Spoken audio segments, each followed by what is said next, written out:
emotions in a healthy manner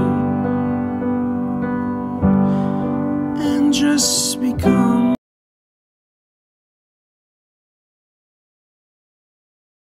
আসসালামু আলাইকুম guys, welcome back to my another video. আপনারা যারা আমার আগের ভিডিওটা দেখেছেন আপনারা জানেন যে আমি অ্যাডোবি ফটোশপে এডিট নিয়ে কাজ করছি। তো আজকে আমি যেটা আপনাদের সাথে শেয়ার করবো এটা হচ্ছে পার্ট 2। যারা আগেরটা দেখেনি আগেরটা দেখে নেবেন। তো আজকে আমি ফটোশপ উইন্ডোর পরিচিতি নিয়ে আলোচনা করব, যা আমাদের জন্য খুবই খুবই খুবই জানাটা খুবই গুরুত্বপূর্ণ। তো আমি পাশে একটি ছবিতে ভালোভাবে উইন্ডো পরিচিতিটা দিয়ে দেখবো, আশা করি আপনারা বুঝবেন।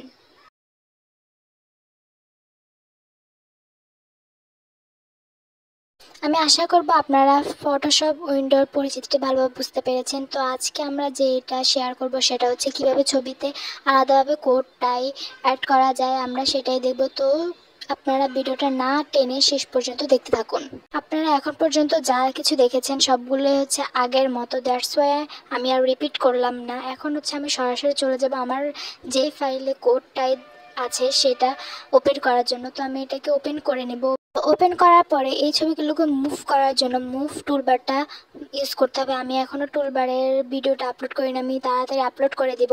তো টুলবারের থেকে আপনি মুভ টুলটা সিলেক্ট করার পরে আপনি আপনার মাউসের ডান বাটনে ক্লিক করে তারপর এটাকে স্মুথলি লেয়ারে টিপ দেওয়ার পরে আপনি এটাকে মুভ করাতে পারবেন। তো আপনি এভাবে মুভ করে আপনার ছবিতে বসাবেন। বসানোর পরে আপনি Ctrl+T দিয়ে এই ছবিটাকে ফিক্সড করে নেবেন। ফিক্সড করার পর আপনারা দেখতে পাচ্ছেন যে ছবির পাশে দিয়ে সাদা অংশ একটু দেখা যাচ্ছে, যা এখন আমরা রিমুভ করব।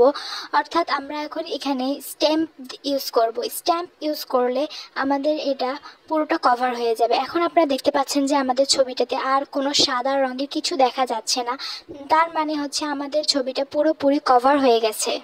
আমি আপনাদেরকে জুম করে দেখাচ্ছি, দেখুন এখানে একটু সাদা অংশ আর বাকি নেই। তো এখন আমার ছবিটা এডিট করা শেষ, এখন হচ্ছে সেভ করার পালা।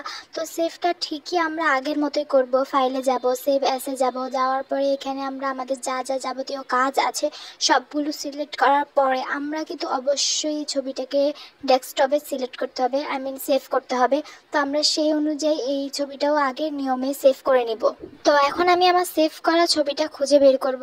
তো আমার সেভ করা ছবিটা এখন আমি এটাকে ওপেন করে দেখাবো যে এটা এডিট করার পরে কেমন, মানে সেভ করার পরে কেমন দেখাচ্ছে। তো দেখতেই পাচ্ছেন যে এটা একদম আমি যেভাবে এডিট করেছি ঠিক সেইভাবেই সেভ হয়েছে, আগের মতোই। সব কিছুই আপনার নিয়মকানুন আগের মতো, একটু আপনার নিয়মকানুন একটু হয়তো একটু এদিক সেদিক হতে পারে, কিন্তু আর বাকিগুলো সব আপনার আগের মতোই। তো আমি আরও অনেকগুলো ছবি এরকম এডিট করেছি যেগুলোর মধ্যে আমি আলাদা করে কোড টাই এগুলো বসিয়েছিলাম।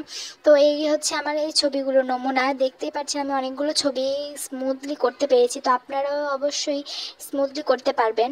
আজকে লাস্ট ফটো এডিটে এটা হচ্ছে আমার সবচেয়ে ফেভারিট। আর আজকে ভিডিওটা যদি আপনাদের ভালো লেগে থাকে তাহলে আপনারা প্লিজ লাইক কমেন্ট সাবস্ক্রাইব করে যাবেন, আর আমাকে অবশ্যই কমেন্টে বলবেন আপনাদের কোনো প্রশ্ন থাকলে। তো আজকে এই পর্যন্তই, আল্লাহ হাফেজ, বাই বাই।